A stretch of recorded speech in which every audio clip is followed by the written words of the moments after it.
بەناوی خوای گەورەی میهرەبان سڵاو لە ئێوە بیسرانی خۆشەویست بینەرانی ئازیز خۆشحاڵین کە خوای پەروەردگار تەمەنی ئەمانەتی پێبەخشین و ئەمجارش بە خزمەت ئێوەی خۆشەویست گەشتینەوە.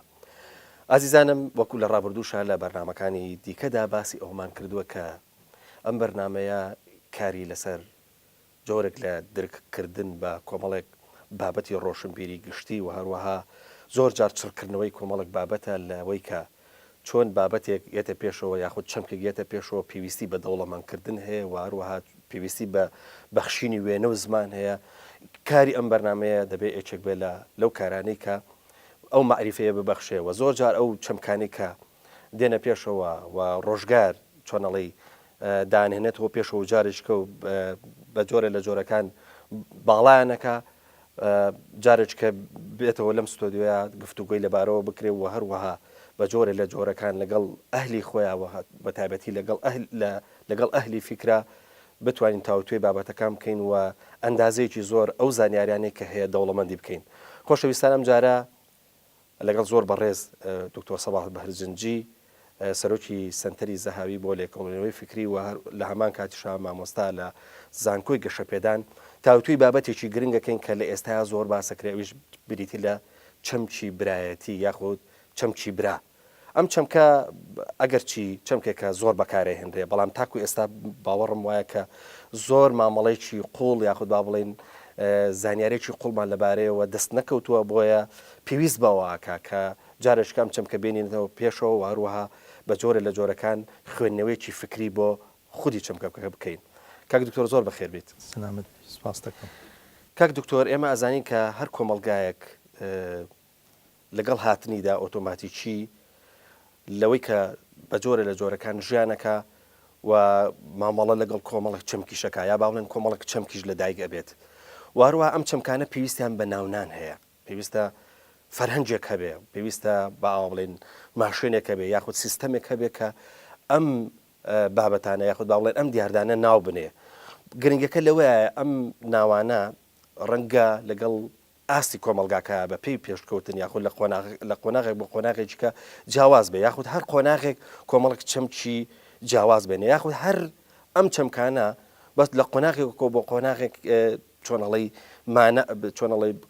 چۆنڵێ ئێمە بەڵێن بارکراون بە مانا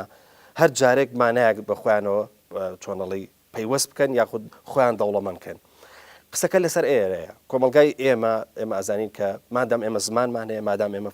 فەرهەنگمان هەیە حتمما ئەو دیاردانش کە دێنە پێشەوە ناو ئەندرێن. بەڵام گرنگی و بایەخەکە لێرەدایە کە ئێمە ئایا توانیمانە بەر لەوەی کە ئەم ناوانە لەسەر واقع بچەسپێنین توانای شیتەڵکردنی ئەوەمان هەبووە کە ئەم ناوانە شیتەڵ بکەین و جەوهەرێکیان پێ ببەخشین کە لەگەڵ ماناکەیە یاخود با بڵێن لەگەڵ دیاردەکەیە لەگەڵ ڕووکەشەکەی چۆنەڵی هاوەهەنگ بێ یاخود باوا بڵێن هاوسەنگ بێ. ئەم بابەتە بابەتێکی تەسەورەکەم بابەتێکی گرنگ بێ بەس لەوەی کە ئێمە ئایا ئەم شانسی ئەوەمان هەبووە کە لە کۆمەلگای ئێمە ناوەکان جەوهەریان بۆ بدۆزینەوە و بەقەدەر جەوهەرەکانیان ناویان بنێ. سەرەتا بە ناوی خوای بەخشندە و میهرەبان زۆر ڕێز و سڵاوم بۆ جەنابت و لە ڕێگەی جەنابت و ئەم بەرنمەیەوە بۆ بینەرانی بە ڕێزی کەناڵی ئاسمانی پەیام. ئەو بابەتی کە جەنابەت ئاماژەی پێەکەی و بە دەواازەیەک ئەو دەواازەی کە پێشکەشت کرد ئەمانوێ بچینە ناویەوە بابەتێکە لە سەمیمی فکری ئینسانی، یعنێکێکە لەو بابەتانەی کە لە دێر زەمانەوە مرۆڤە هۆشمەندەکان و مرۆڤە ژیرەکانی سەرقاڵ کردووە. باسی دوو جۆر پەیوەندیە، پەیوەندی نێوان زمان و فکر، دووهەم پەیوەندی نێوان زمان و کۆمەلگا. پەیوەندی نێوان تەوان زمان ڕووی دەرەوەی فکرە، یعنی ئینسان لە پێشا بیرمەندە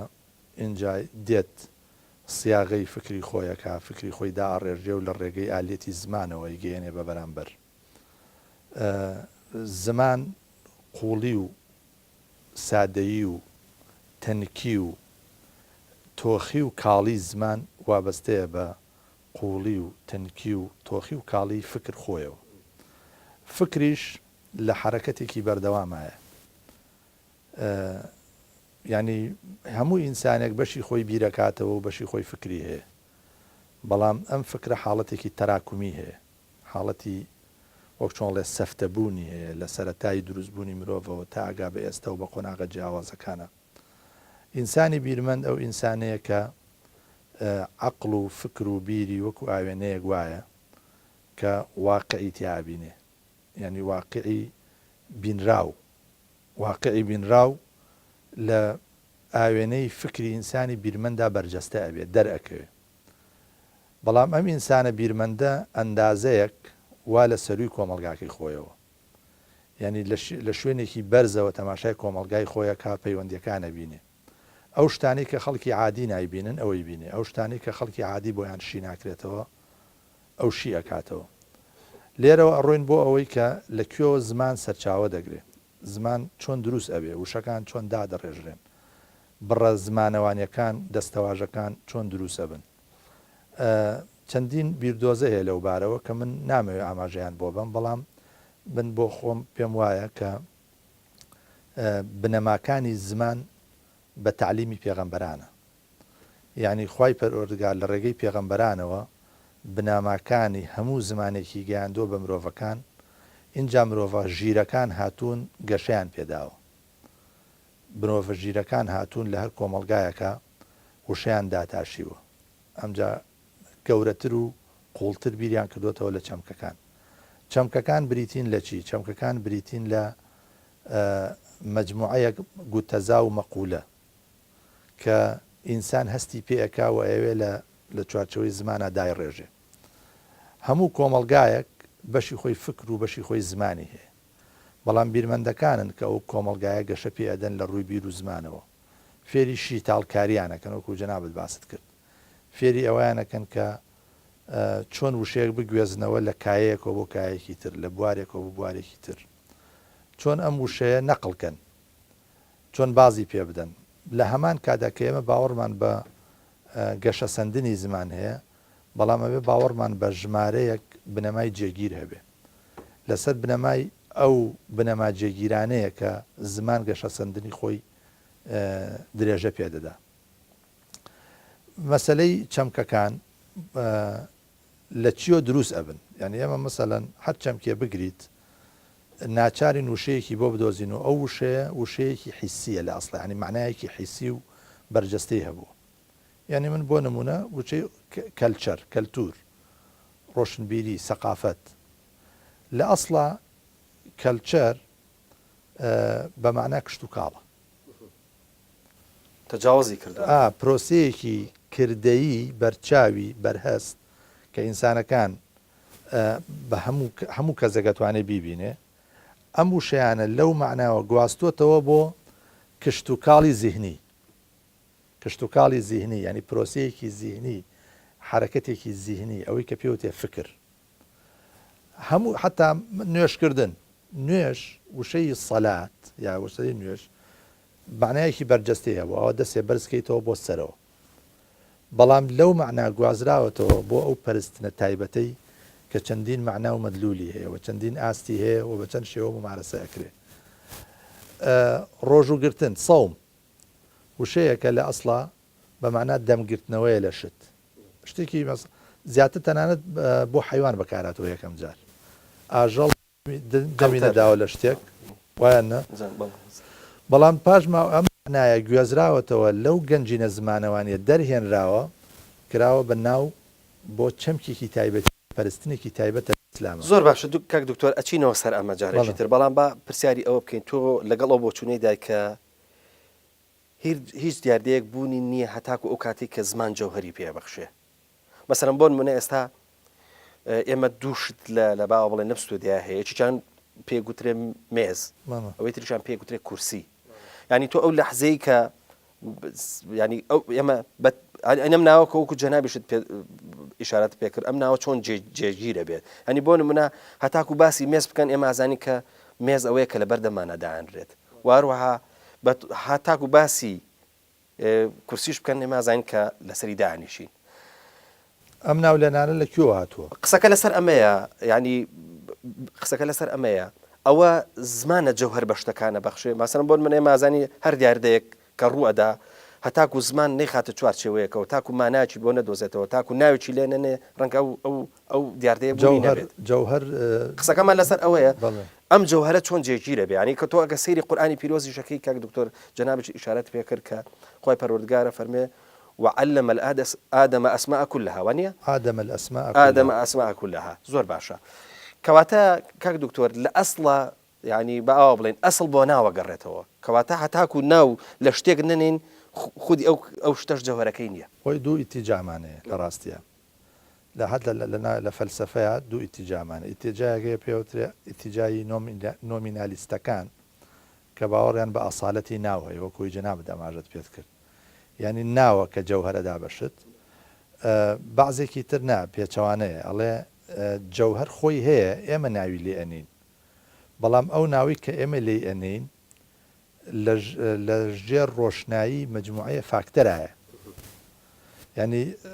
وشەی جەوهەر کە بەکاری دێنی لە قسەکردنا جاری وایە جەوهرەکەم بەسمان جەوهرێکی زیهنیە کاتێک مامەڵە لەگەڵ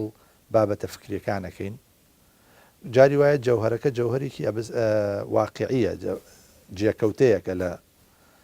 لە واقع هینێکەیە حاڵەتێکی تەفاعل هەیە لە بینی ئەم دوانەیە ینی من کە ئەم مێزە ئەبینم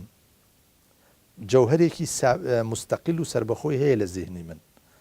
بەڵام چۆن مامەڵی پێ بکەم لە بواری فکرە چۆن تەحویلی کەم بۆ چەمکێکی معنایی چۆن تەحویلی کەم لە مصداق و لە بەرجەستەیەکی واقعی جێکەوتەوە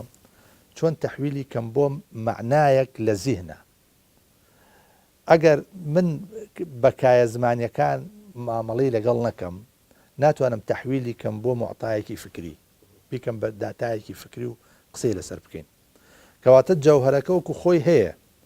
بەڵام من ناوی لێ ئەنێم کە تا ناوی لێنەنێم ناچێتە ناو حەوزەی فکرەوە ینی ڕێک وەکو نمونەیەکت بۆ بێنمەوە ئەگەر ئێمە بمانەوێ مەطعەمێک دروستکەین بۆ ماسی هەموو پێداویستەکانی بۆ فەراهم بکەین شوێن کرێکار وەستا تەنور مێز هەموو ئەوەی کە پێویستە لە مەطعەمێکە هەبێ بەڵام تا ماسیەکە لە دەریا نێنینە دەرەوە تەحویلی نەکەین لە دەریاوە بۆ مەطعەم و بۆ مەطبەخەکە ئەو کارێ ئێمە سەرەگرێ نەخێر ئێمە واقعەکمان هەیە مجموعە شتی مادیتیایە لە بینی شتە مادیەکانە مجموعەیە پەیوەندی و علاقات هەیە چۆن تەحویلی کەم بۆ عالەمی فکر چونکە ئەو فکری ئەمە چی ئاوێنەی ئەو واقعەیە ئەو علاقەی کە لە بینی پێکێنەرەکانی واقعە هەیە هەمان علاقە لە بینی وێنە زیهنیەکانیشیانە هەیە بەس کاک دکتۆر لێرە هەچەنە ینی هیوادارم نەچینە ناو جەدەلێکەوە کە دوجار تێگەشتنەکە بزەبت تێگەشتێکی بەسەرم بۆن من ئەو تۆ نەبەخشین ئەوش ئەوەیە کە ئەگەر جەوهەر جێگیر بێ چۆن نەتوانین دەستەواژەیەک و کەلچەر لە بوارێکی کشتتوکاڵینەوە بگوازینەوە بۆ بوارێکی کۆمەڵایەتی باوا بڵێن خۆی مەزانی کە ئەبێ بە کەلچەر کاگوازێتەوە بۆ بارە کۆمەڵایەتێکا بێ بە کللتور کللتوریش بریتێ لەو هەڵسو کەوتانەی کە ئێمە ڕۆژانە دەیکەین قسەکەمان لەسەر ئەم جەوهەرە جێگیرەیە چۆن جەوهرێکی ینی دەشێ هەموو ینی بە بەردەوامی دەستەواژەیەک جەوهرێکی هەبێ ناوەڕۆکێکی هەبێ مانایکی هەبێ نتوانین تەجاوازی ئەم مانای بکەین ئێمە فەلسفەی ئیسلامی فکری ئیسلامی لەسەر و مەبنایە دروست بووە کە دوو جیهان هەیە جیهانێک پێوتە جیهانی حەقیقەت جیهانێک پێوتە جیهانی اعتیبار جیهانێک پێوتە جیهانی زەوات شتەکان جیهانێک پێوتە جیهانی معنا بەدەر لەو پێگەیشت لەو تەقسیمی کە هەمان عالەمی غەیب و عالەمی شەهادەوە شتێکی ترە بەڵام هەرو عالەمی شەهادەیی کە ئێمە کاری تیاکەین لە دوو ڕەگەز پێکاتووە ڕەگەزێکیان ڕەگەزی شتەکانە ڕەگەزی ماناکانە ئێمە بۆ شتەکان مانادا وشەدا ئەنین وشەدا ئەڕێژین وەداشمان ڕشتووە بەڵام بۆ ماناکان پێویستمان بە عملیەیەکی فکر هەیە بیرکردنەوە و پرۆسەیەکی فکر هەیە بەڵام چ کەرەسەیەکمان هەیە هەرە بێ بگەڕێنەوە بۆ دنیای شتەکان بۆ گەنجینەی لوگەوی شتەکان بۆ ئەوی بتوانین مانا ببەخشین بە جیهانەکە بە جیهانە معناکە بۆیە ئەگەر شتەکان جێگیریش بن لە عالەمی واقعە ئەوە شتەکان جێگیرن و گۆڕانیان بەسەرا نایە بەو شێوەی کە تۆ بڵێ جەوهەری شتەکانە گۆڕێ بەڵام لە عالەمی معنا عالەمێکی متەغەیرە هەمیشە چونکە تا فکر هەبێ تەتەور و گۆڕانکاری لە زیهنی ئینسانە هەیە. کێشەکە لەوان نییە کە مەسەلەن کەلتور بە کشت و کاڵوتراوە، ئەوەش ئێستا هەرەوت ڕەنگە هەروازیشیان لێ نابێ. ئەو معنە ئاساسیەکە، معنە بنەڕەتیەکە، معنای یەکەم جار کە دانراوە ئێستا خەڵک وازی لێناوە. ئێستا تۆ زۆر بە زەحمە دەتوانی قەنەعەت بە خەڵک بکەی کولتوریانی کشت و کاڵ، چونکە معنە کۆنەکە ئێستا معنایەکی مەهجورە. بەڵام ئێستا وەرە کە مامەڵە لە ئەیبەیتە عالەمی فکرەوە ئەم وشەی کەلتور و کەلچەرە چی لێ دێت لەگەڵ فراوانبوونی کەلتوری ئینسانیە، ئەو معنایش فراوانە بێ، کەواتە هیچ معنایەک و هیچ مەجالێک بۆ جێگیربوونی مەفاهیم لە مێشکانیە، هیچ معنایە. حتا ئەو پێناسەی کە ئێمە هەمانە بۆ عەدل و زوڵم و ڕاستی و درۆ و ئەم شتانەکە ئێمە پێمان وایە شتی سابتن، شتی نەگۆڕن، یا پێمان وایە شتی جێگیرن. ئەمانە لە مجتەمەعاتی داخراوی وەستاوە جێگیرن. ئەینا لە مجتەمەعێکی حەرەکی پڕ لە دینامیکیەتە ئەمانە مەفاهیمی متحرکن هەمیشە، لە حاڵەتی وەکو فارسەکان لە حاڵەتی نەوەسانان هەمیشە. جا بۆیە ئێمە ترسی ئەوەمان نەبێت کە ئایا ئەم مەفاهیمانە بەجێگیری ئەمێننەوەیانە، نە، تا ئینسان مامەڵە بکە لەگەڵ فکرا و تا مامەڵە بکە لەگەڵ جیهانی معنایە، حاڵەتەکە لە حاڵەتی گەشەسەندن و فراوانبوون و هەر ئەو مەوزوعی کە ڕەنگە جەنابەت بتوێ ئاماژەی پێ بکەی مەسەلەی برایەتی. زۆر باش. ئێستا هەر زۆر نزیکە بینەوە لەو چەمکەی کامانەوە لێرە تاوتوێ بکەین وش بریتێ لە چەمچی برایە برایەتی. ئێمە زانی ئەم چەمکە ڕەنگە ینی خلافمان نەبێت لەوەی کە لە زمانی عەرەبیەوە پەڕی بێتە ناو زمانی کوردیەوە بە تایبەتیش قسە چاوکەی قورئانی پیرۆز بێ یا ئەلیخۆی عەرەبی بێت. کاک دکتۆر قسەکە لەسەر ئەمەیە، وەختێک کە چەمچێک لە فەرەنجێکەوە یاخود با بڵێن لە واقعێکی لە سیاقێکی تایبەتەوە ئەگوازینەوە بۆ سیاقێکی تر، با بڵێن لە نەتەوەکەوە بۆ نەوتەوەیەکی تر، لە فەرهەنجێکەوە بۆ فەرهەنگێکی تر، لە فەرهەنگە کۆنەکە دەشێن مانایەکی تایبەتی هەبێ و بەڵام کاپەڕێتەوە ناو فەرهەنگەکەی تر بە جۆرە لە جۆرەکان ئەم ناوە گۆڕانکاری بەسەرا بێ، یاخود ئەم جەوهەرە لە ناو هەمان فەرهەنگیش ئاتوانێت ببەخشێت. خۆی من لەگەڵەوانی مەفهومی برایەتی لە قورئان پەڕی بێتە ناو، لە فەرەنگی عەرەبیەوە پەڕی بێتە ناو فەرەنگی کوردی. حتا من بۆ چوونی تایبەتی مەیە لەو مەسەلەیە کە زمانەکان هیچ جیاوازیان نییە، یعنی ئەو جیاوازی کە هەبێ ڕەنگە جیاوازێکی زۆر شەکلی بێ و زۆر جیاوازێکی ڕواڵەتی بێ. بۆ نمونە ئێمە لە هینا لە زمانی کوردیە جملەی فعلیمان نییە، هەموو جملەکانمان بە ناو دەست پێەکە، بە فرمان دەست پێ ناکە، وەکو لە زمانی عەرەبیە جملەی ئیسمی جملەی فعلی هەیە. ئەمە حاڵەتێکی ڕواڵەتیە، ئەمە جیاوازێکی ڕواڵەتیە. ئەینا وەکو لە سەرەتا پێم وتی هەموو زمانێک دیوی دەرەوەی فکری ئەو ئینسانەیە ئەو کۆمەڵگایە، لە هەر شوێنێ فکر هەبێ ئەبێ زمان هەبێ لە هەر شوێنێ. بەڵام تۆ قسە لەسەر ئەوە بکە تەفاعول لە بینی زمانەکانە چۆن دروستە بێ، چ شتێک وا ئەکا لەوەی کە زمانەکان ئەو خزمایەتیان بۆ دروستە بێ. لە واقعە کە ئینسانەکان پێکەوە بەیەک ئەگەن، پەیوەندی دروستەکەن، ئاڵوگۆڕ دروستەکەن، دانوستان دروستەکەن، پێکەوە دێن و دەچن، معایشە یەکتریەکەن، زمانەکانیشیان فکریشیان پێکەوە معایشەیەەکە. ئەمجا دوایی کەسانێک دێن کە یانەوێ ئەم پەیوەندە تۆخ بکەنەوە، قوڵ بکەنەوە لە بینی ئەم دوو گروپە زمانیانەدا، لە بینی ئەم دوو گروپا دێن چیەکەن؟ دێن تەنازورە دروستەکەن لە بینی چەمکەکانە پاشان لە بینی وشەکانە. یعنی لە ناو کوردیشا باسی برایەتی هەبوو زوو پێش ئیسلامیش. ڕەنگە زۆر ئاسایی بێ کە ئەمە شتێکی زۆر جوانە کە تۆ قەنەعەت وایە کە شرط نییە لە فەرهەنگی عەرەبیەوە پەڕی بێتە ناو باوا بڵێن زمان و ئەوەی کە پێ گوترێ فەرهەنگی ئێمەوە. بەڵام کاک دکتۆر کە سەیری جەوهەرەکەیەکەی یاخود با بڵێن سەیری بەکردەییکردنەکەیەکەی هەمان ئەو چۆنەڵی ئەو مانا و ئەو مەغزا و ئەو تێڕوانینەیە کە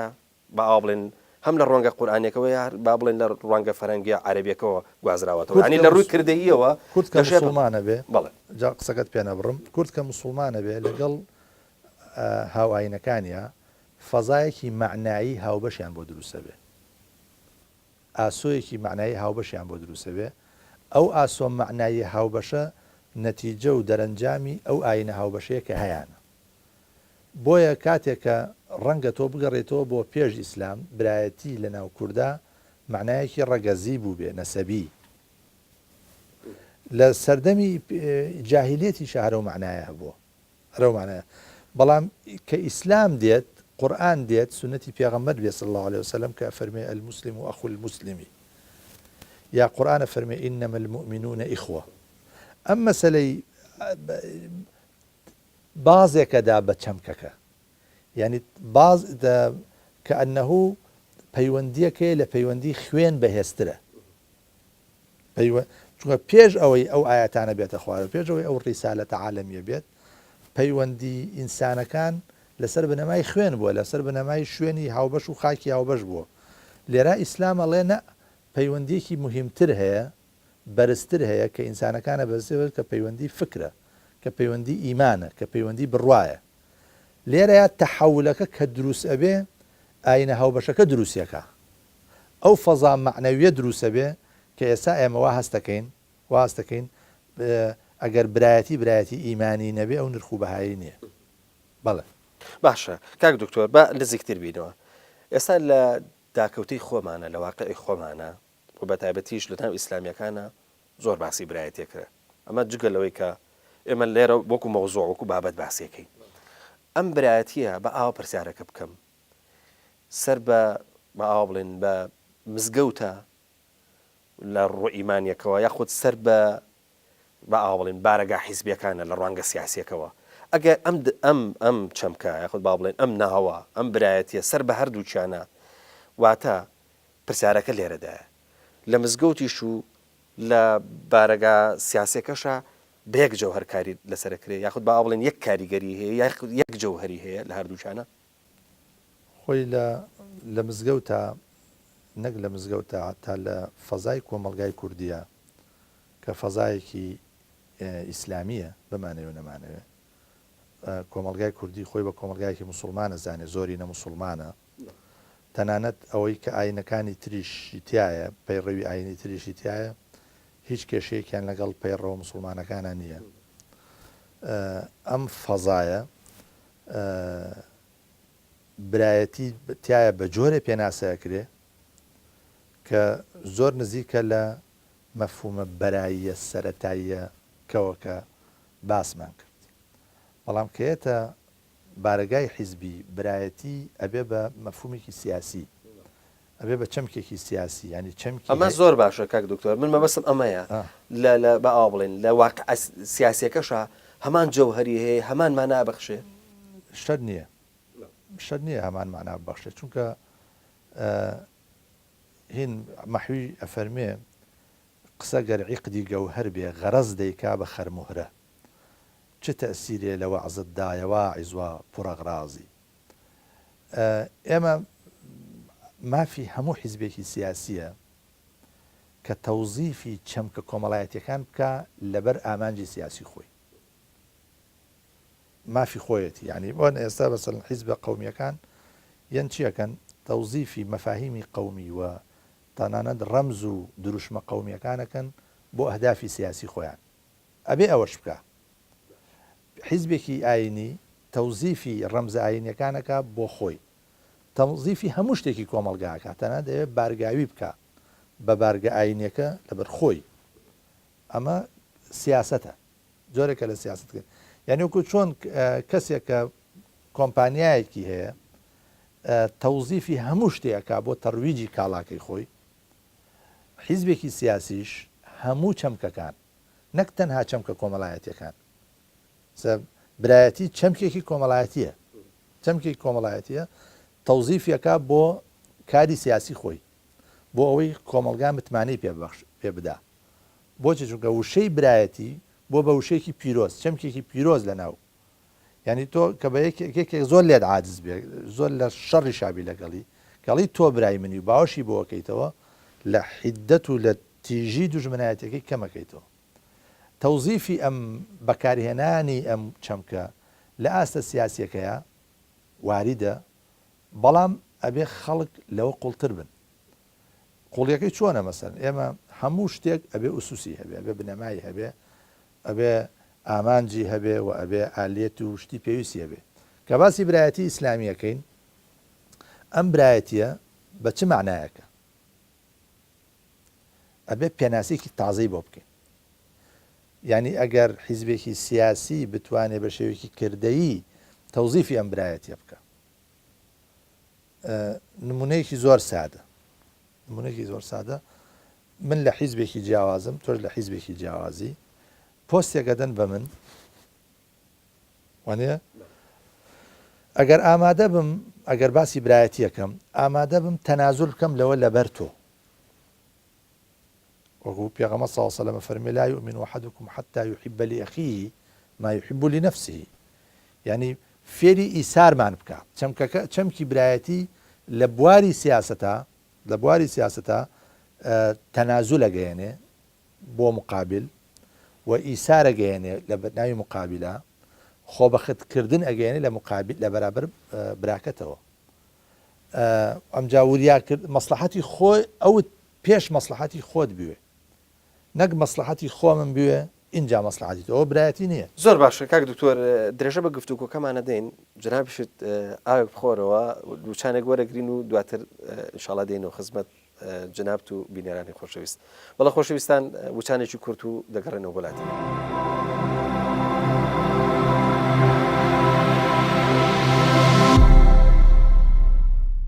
بەڵە خۆشەویستان، جارش کە سڵاو لە ئێوە خۆشەویست، گفتوگۆکەمان بەردەوام مەکەین لەگەڵ زۆر بەڕێز دکتۆر سەباح بەرزنجی. کاک دکتۆر، زۆر جار ئێمە ئازانین چەمکەکان دنیاکی ئاڵۆزن، سادە نین، بەس جاری وا گرفتمان لە سادەکردنەوەیە. تۆش بە جۆرە لە جۆرەکان ئاماژەت پێدا لە وەڵامی پرسیارەکەی ڕابردووە. زۆر جار ئەزانی کە باس لە برایەتیە کرێ، ینی چەمچێکی ئاڵۆزە هێنی داخلی بە چۆنەڵی بە سیاقێکێکیە، بە شوێنێکێکی کە ئەندازەیەکی زۆر سادەیە کاتەوە. ئێمە باسمان لەوە کرد کوتمان لە دوو جێگایە خۆت با بڵێن لە دوو مەسدەر و سەرچاوی ئەساسیە ڕەنگە باس لە برایەتی بکرێ. زۆر ئاساییە برایەتێک هەیە کە پێ گوترێ برایەتی چوارچەوەی مزگەوت کە شۆڕ ڕەبێتەوە بۆ کایە کۆمەڵایەتیەکان. برایەتێکی تر هەیە دەچێتە ناو سیاقی سیاسیەوە. ئەم برایەتیە سیاسیە جاری وایە هەنی بەجددی با بڵین جۆرەگەل ئشکالیاتمان بۆ دروستەکە، چونکە جاری وا هەیە ئەو شێوازی برایەتی کە لە مزگەوتە ئەوە شۆڕ ڕەبێتەوە بۆ کایە کۆمەڵایەتەکان و کە جێگیر بووە زۆر ئەتوانێت کاریگەری دروستکە. بەڵام شەرت نییە ئەمە کە هەڵەگرین ئەیبێنن ناو کایە سیاسیەکەوە هەمان مەسەڵەن بۆ نمونە بە هەمان داڕشتن، بە هەمان تێڕوانین ئەمە بەش بکا بە کوردەکەی. ئەگەر نمونەیەک بینینەوە تۆزە سەریعیش بین و واروە ئازابین لە باسکردنی ئەویش ئەوەیە بە بۆچوونی من ئەو یەکبوونەی کە لە ڕابردووە لە ناو هێزە ئیسلامیەکان ئاکرا و دوای هەڵۆشایەوە ڕاستە لە سەرەتایە سۆزی برایەتی ناو مزگەوت هات لێکی نزیک کردینەوە، بەس دوایی لە کارکردنی سیاسیە بەشی نەکرد، بەشی ئەوەی نەکرد کە بەردەواممانکە. ئێمە قسەمان لەسەر ئەوەیە ئەم برایەتیە لەم سیاقەوە کە هەڵێگرین بۆ سیاقی سیاسی و دوای ئاسایی بێتەوە لە لامان ئەو سۆز و حەنان و عەتفەی کە بۆ یەکتریمان هەیە کە وردە وردە ئاسایی بێتەوە لە هەمان دۆخە زەمانەتی ئەوەیە کە بمێنێتەوە. خۆی برایەتی هەر ئەمێنێ، برایەتیە کۆمەڵایەتیە سەرەتاییەکە هەر ئەمێنێ بۆ ئەوەی تەحویلی کەین بۆ برایەتێکی سیاسی، یعنی برایەتێکی ئامانجدار. برایەتی لە حاڵەتی طەبیعیە ئامانجی عامی هەیە. تۆ مەسەن برات بۆ چییە لە گەڕێکێکە لە شارێکە لە وڵاتێکە لە بەرەوەی هەندێک لە پێداویستیەکانت هەیە بەو برایەتی پڕەبێتەوە. ئەم پێداویستیانە لە ژیانی هەموو کەسێکە هەیە، کەواتە وەکو تۆ چۆن پێویستی بە براکەت هەیە ئەویش بە هەمان شێوە پێویستی بە تۆ هەیە. بەڵام کاتێک کە ئەم برایەتیە تەحویلە بێ بۆ چەمکێکی سیاسی ئەبێ بە ئەبرایەتێکی ئامانجدار غەرەزێک ئەوە لە پشتی مەوزوعەکەەوە. سیاسەتکردن بۆ خۆی بەمانە بەدەستێنانی دەسەڵات و فەرمانڕەوایی و سوڵتەیە بەسەر خەڵکێکی ترە. یعنی تۆ من کەم لەگەڵ جەناب تا برایەتیەکەم و ئەژمێ سیاست بکەم پێکەوە بیکەین، یعنی واڵێم وەرە با بەیەکەوە حکم بکەین بەسەر مەجموعەیەکە. ئەم حکمکردنە من بۆ خۆم مەجموعەیە بەرژەوەندیم هەیە، تۆش بۆ خۆت مەجموعەیە بەرژەوەندیت هەیە کە هەستت کرد بەرژەوەندیت لەم برایەتیا هەیە ئەیکی. ئەگەر بەرژەوەندیەکەت لە بەرژەوەندەکەی من کەمتر بوو، پاش ماوەیە بە خۆ دادەیتەوە ئەڵێ من ئەم بۆ برایەتێ بۆ بکەم، خۆ لێشی جیابمەوە شتێکی اختیاری عقدێکی اختیاری ئەم برایەتە، عقدێکی ئیجباری نییە، وەکو برایەتە کۆمەڵایەتەکە نییە و برایەتی و خزمایەتەکە نییە. لە ئەساسیشا ئێمە ئەو برایەتێمان بۆ کردووە لەسەر ئەساسی اختیار کردومانە و هەردووکشمان ئەزانین ئەمە لە بەرخاتری چییە، لە بەرخاتری ئامانجێکی معەنە. هەر کاتێ هەستمان کرد ئامانجەکە بەدی دێت بەبێ یەکتریش بەدی دێت، زۆر بە ئاسانی واز لەو برایەتی هێنین. بەڵام هەر کاتێ ویسمانەوە بینیمان کە ئەو ئامانجە بەبێ پێکەوە بوونمان بەدی نایە، پابند دەبین بە برایەتێکەوە. کێشەی برایەتیە ئیسلامیە ئیمانیەکان لەوە دەست پێەکە کە زەمینەی پێویستی نەبێ و ئالێتی پێویستی نەبێ و زەماناتی بەردەوامبوونی نەبێ. کاک دکتۆر ئەگەر پرسیارەکە بکەمەوە بۆی وەڵامی زیاتر بیتەوە، وەڵامی زیاتر بیتەوە. ئێمە ئەزانین کە چەمچی برایەتی لەگەڵ بەرژەوەندیە بە تایبەتی کەەوەی پێگوترێت بەرژەوەندی تایبەت و ئەوانە زۆر تەبانیە. باشە، ینی زۆر جارە ئەو برایەتی کە ئێمە بینین و بینومانە لە مەیدانی عەمەلیەوە ئەوەی کە لە سیرەی پێغەمبەری صلی الله علیه و سلم خوێنینەوە، ینی برایەتی زۆر جار پێشکەوتووە لەوەی کە بەرژەوەندی هاوا با بڵێنەوەی کە بەسەرم بۆ خۆم پێم خۆشە پێشتر داومە مەسەرم بە براکەم بۆ براکەم پێم خۆشتر بۆ بە ئاوا بڵێن، لانی کەم ئەوەی کە بۆ خۆم پێم خۆش بۆ براکەشم پێم خۆشە. بەڵام لە سیاسەتە خۆ جەنابەت لە هەردوو کایەکە دڵنیام کە شارەزای دووە و کاریشت کردووە. تۆ زانین لە سیاسەتکردنە سیاست ئیش لەسەر زۆرترین چینینەوەی بەرژەوەندیەکە، بەرژەوەندی بۆ خۆم بۆ هێزەکەم نازان بۆ گروپەکەم. ترسین ئەلێرەوە ئیشکالێتێک دروست ببێ ئەو کاتە بگەڕێتەوە بۆ تەعنێک بدرن لە چەمکەکە بڵێن ئەم چەمچی برایەتی ئیسلامیە بەشی نەکرد لە بواری سیاسەتکردنە بۆ لەبەرێمە واقعینی بوون لەگەڵیا، لەبەرەوەی بە ئاوا بڵێن ینی ئەو فۆرمە لە برایەتیمان هێنا بەسەر شکڵێکی ترمانادا کە ینی باوا بڵێن حەقی نەبوو یا با بڵێن شوێنی نەبوو وەکو پێویست. قسەکەمان لەسەر ئێرەیە سیاست لەگەڵ با ئاوا بڵێن ئەو برایەتی ئیمانی کە جەنابەت باست کرد ئەندازەیەکی زۆر فەرقیان نییە. ئەوێ پێناسی سیاست بکەین. کێ سیاست دەکا؟ ئەوە زۆر گرنگە، کێ سیاست دەکا و کێ برایەتیەکە. یەکەمین شتێک و پێم وایە ئەساسی ترین شتێک کە قورئانی پیرۆز و سنەتی بەرزی پێغەمبەر صلی الله علیه وسلم فێرمانیەکە ئەوەیە ئێمە پێش هەر کارێکە بێ عاقڵ بین، پێش کارێکە بێ حەکیم بین، چونکە خوا فەرمێ ويعلمهم الكتاب والحکمة، الكتاب والحکمة. ئینسانی حەکیم، ئینسانی عاقڵ هەوڵی برایەتیەدا بە هەموو شێوەیەک. بۆچی؟ چونکە ئەگەر من نەقسێکم هەبێ لە ڕێگەی برایەتیەوە پڕیەکەمەوە ئەو نەقسە، ئەگەر لاوازیەکم هەبێ لە ڕێگەی برایەتیەوە بەهێزە بم، کەم و کورتیەکە بێ خۆم تەکمیلەکەم بەڕێی برایەتی و ئەو کە برایەتیشم کرد لەگەڵ کەسێ بڕیار نادەم برایەتی بکەم تا جوان دیراسەی ئەو برایەتێ نەکەم، تا جوان دیراسی بەرامبەرەکەم نەکەم، تا جوان هەلومەرجەکان نەخوێنمەوە. کەواتە برایەتیەکە ئەبێ لەسەر ئەساسی وعی بێ، لەسەر ئەساسی عاتیفە نەبێ. برایەتی سیاسی ئەبێ لەسەر بنەمای وعی بێ و ئێمە لە نەبوونی برایەتیە چەند زەرەر ئەەکەین و لە بوونی برایەتیە چەند قازانجەکەین بەعام. یعنی من تاریخی کورد کە سەیرەکەم لە کۆنەوە تا ئێستا کێشەمان لەوا بوو، وعیمان بە برایەتی زۆر زەعیف بوو. ینی ئێستا هەموو حیزبە کوردیەکان ئەگەر ببن بە یەک کوتلە هەر بۆ ناوخۆی کوردستانیش هەم بۆ ناوخۆی کوردستان ئەتوانن گەورەترین گۆڕانکاری بکەن هەم بۆ دەرەوەی کوردستانی دەتوان گەورەترین گۆڕانکاری بکەن بەڵام نە ئێمە هێشتا نەگەیشتنەوە مەرتەبەی وعیە مشکلەیەکی ترمان هەیە ئێمە لە نەبوونی وعی و لە نەبوونی حکمەتە توانای خۆمان و توانای براکانمان باش نازانین ڕەنگە خۆمان زۆر بە گەورەتر بێتە بەرچاو لەوەی کە هەین و برابکانمان زۆر بە کەمتر بێتە بەرچاو لەوەی کە هەن لە ئەنجامە تووشی حساباتی هەڵە ئەبین پێم وایە من ئەگەر خۆیشم بەتەنیا لە مەیانەکە بم خۆیشم بەتەنیا لە مەیدانەکە بم و براکانم کەس لەگەڵمانە بن من ئەتوانم جێ ئەوان بگرمەوە لە حاڵەکە ئەمە لە هیچ قیاس و لە هیچ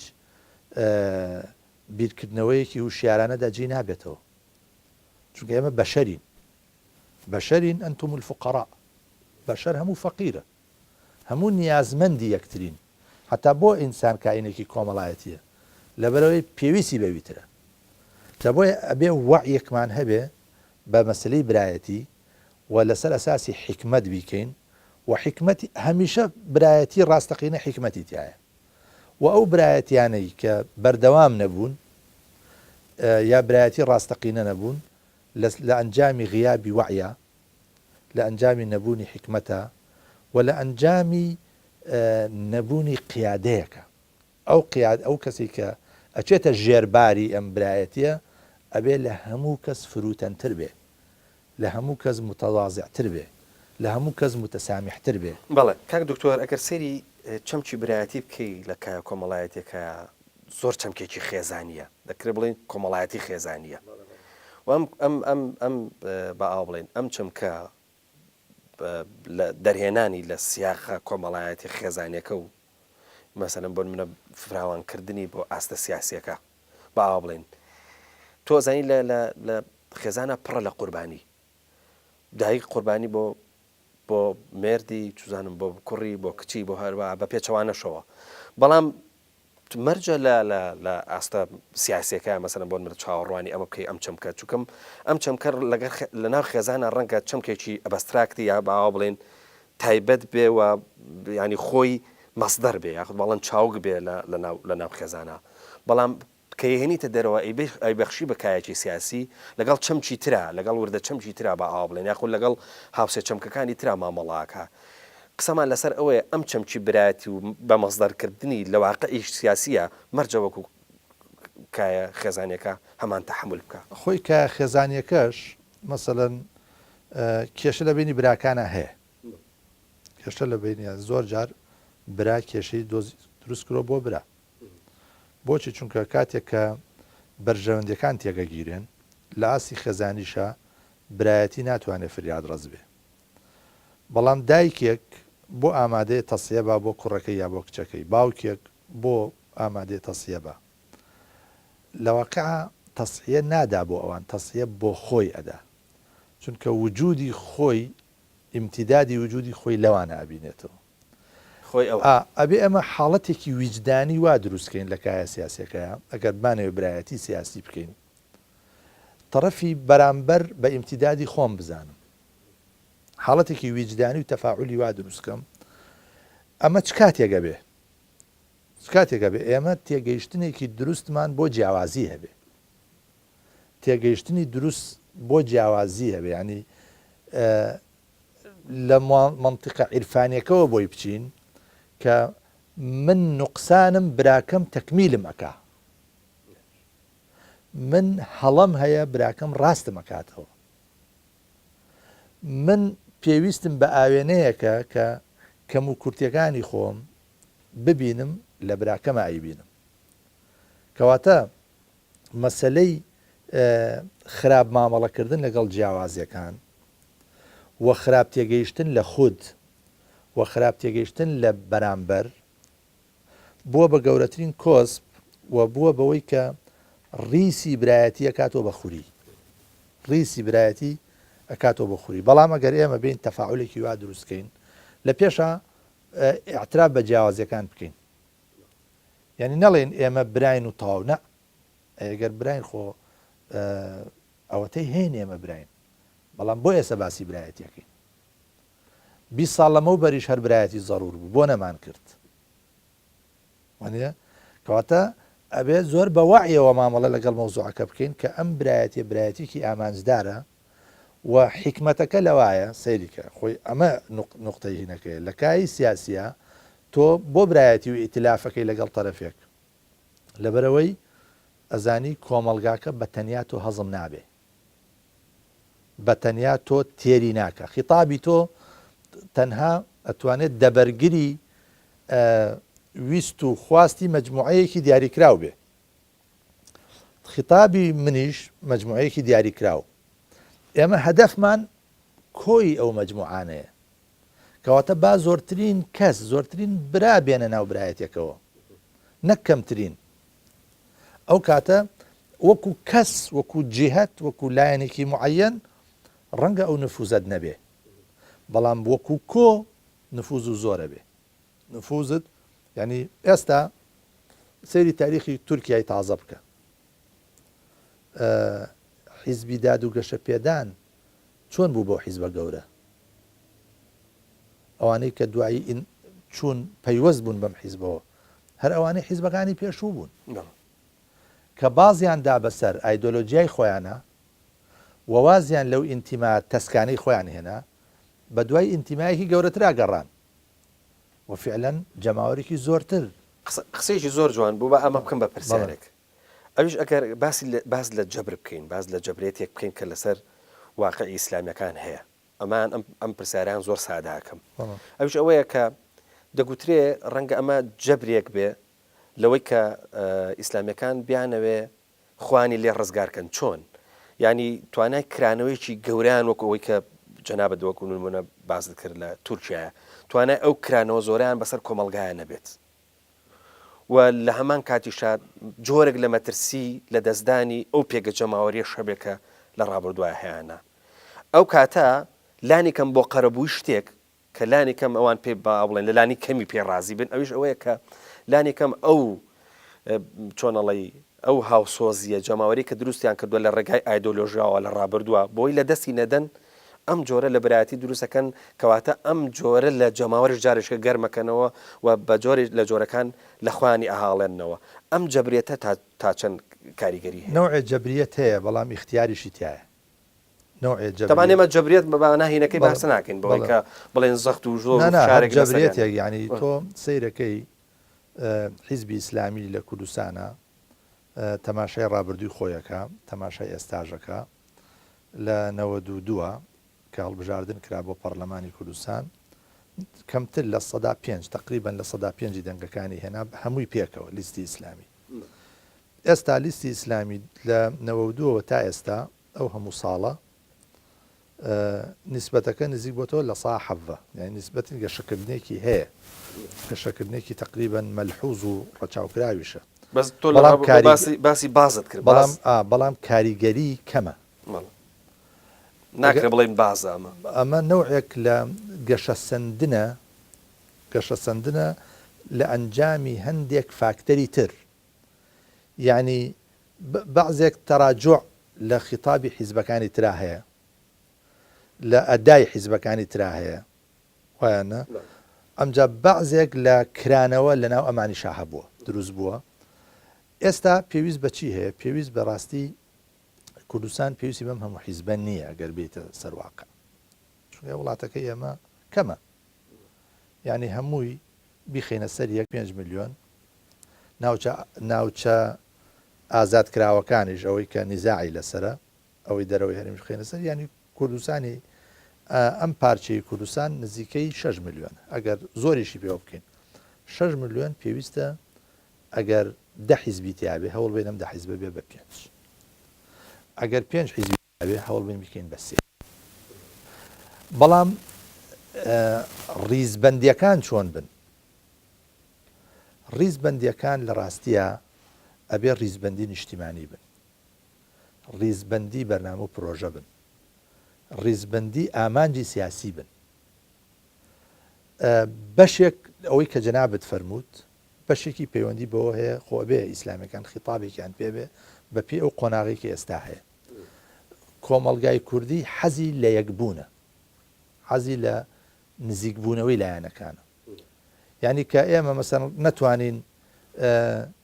هەر 5 حیزبە سەرێکیەکە بکەین بە حیزبێک هیچ نەوێ باسییانیان سێ حیزبی ئیسلامی بجیک ببنەوە لە یەکێ لا ئەقل خیتابێکی موحەدیان هەبێ، لیستێکی یەکگرتویان هەبێ، یەک لیستیان هەبێ، یەک مەرجعیەتیان هەبێ، یەک مەرجعیەتی بڕیاریان هەبێ. ئەمە خزمەت بە دۆزی کوردەکە. لەولاوە حیزبەکانی تریش تەقاروبیان بۆ دروست ببێ. بەڵام ئەمە نابێ بە هۆکاری گەیشتن بە ئامانجی گەورەتر ئەگەر ئێمە لەسەر ئەساسی وعی و وشیاریەک و قەنەعەتێکی ذاتی و بە شێوەیەکی ئیختیاری نەک جەبری بەرەو ئەو برایەتیە بڕۆین. ئەبێ بەرەو ئەو برایەتیە بڕۆین لەسەر ئەساسی وشیاری و قەنەعەت و زانایی و حکمەتێکی بەرز. کاک دکتۆر بەداخەوە من نازم هەستم کرد کە بەرنامەکە زۆر کورت بوو و زۆر پرسیارم مابوو کە ئاڕاستی جەنابەتی بکەم، بەڵام هاوڕانم پێ مەڵێن ناتوانانی هیچ پرسیارێکی تر بکەی، بەس خولەکێک بۆ جەنابەت ئەگەر شتێک بە زەڕوو دەزانیت. من بە زەڕوری دەزانم کە تاکید کەینەوە لەسەر پرۆژەی برایەتی، نەک برایەتی ئیسلامی لە کوردستانە، برایەتی نیشتیمانی لە هەموو حیزبەکانی کوردستانە کەسانێک هەن کە خاڵی هاوبەشیان زۆرە لەگەڵ لایەنە ئیسلامیەکانە. با ئێمە کار لەسەر ئەوە بکەین ئەوانیش لە ناو پرۆژەکە یابن و هەمیشە بەو ڕوانگەیەوە سەیری کوردستان بکەین کە کوردستان بە گەورە و بچووکیەوە بە چەپ و ڕاستیەوە بەرەو برایەتی و بەرەو هاو ئامانجی و بەرەو ڕووبەر و ڕوختەختێکی هاوبەش لە کاری سیاسی بڕۆن. زۆر بەڕێز دکتۆر سەباح بەرزنجی سەرۆکی سنتەری زەهاوی بۆ لە کۆڵینەوەی فکری و هەروەها مامۆستا لە زانکۆی گەشەپێدان سوپاس دەکەین کە ئامادە بووی لە ستۆدیۆی بەرنامەی ڕوانگە و وەڵامی پرسیارەکانت داینەوە. بەڵە خۆشەویستان بەم شێوەیە گەشتینە کۆتایی بەرنامەکەمان تاکو بێ گەشتنەوەیشی دیکە و پرۆگرامێکی دیکە هەمووتان بەخوای گەورە ئاسپێرم خواتان لەگەڵ.